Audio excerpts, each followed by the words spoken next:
I have a pair of sad pants that need this rip mended.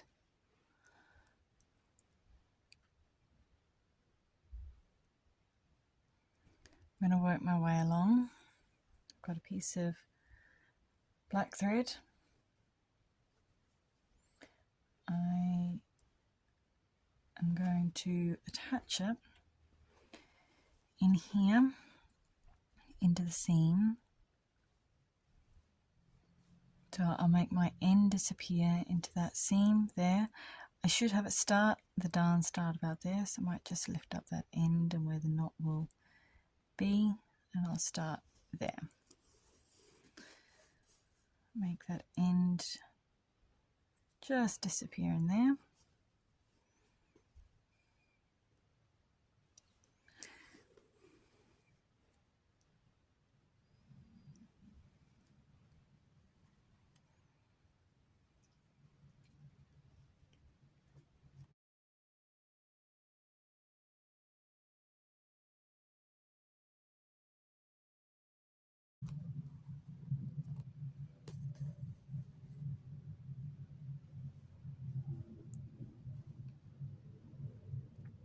Okay, now to darn this hole,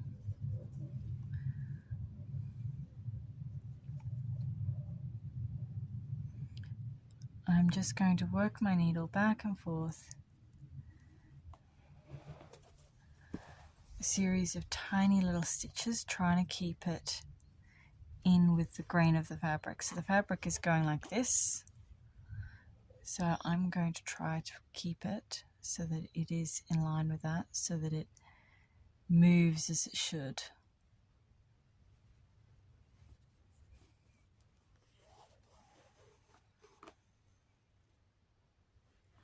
I want to extend it slightly past where the frayed section is.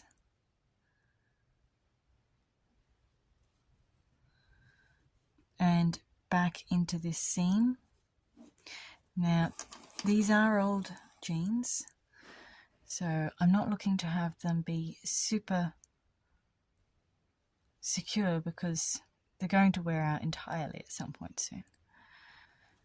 But this is just to extend their life a little bit.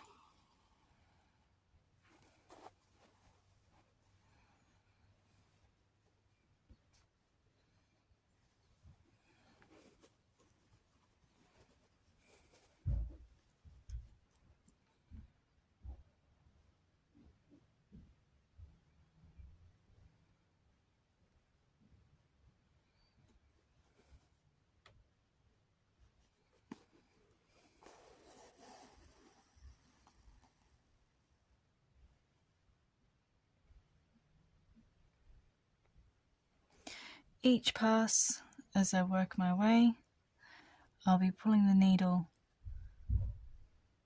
taut but not tight with the thread, so that it pulls those ends in together, but not so tight that it puckers the fabric and that you see it.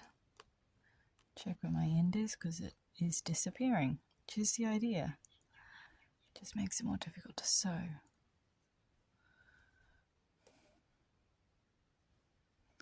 And then I just work my way backwards and forwards like that.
So I continued working on these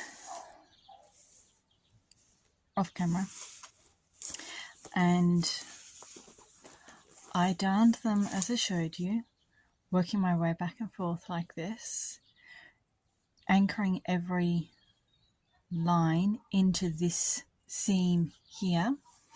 And then, because you can see this fabric here and here is wearing thin, when you look at the colour of this and you look at the colour of this, you can see it's wearing thin here, so it's very likely to rip again.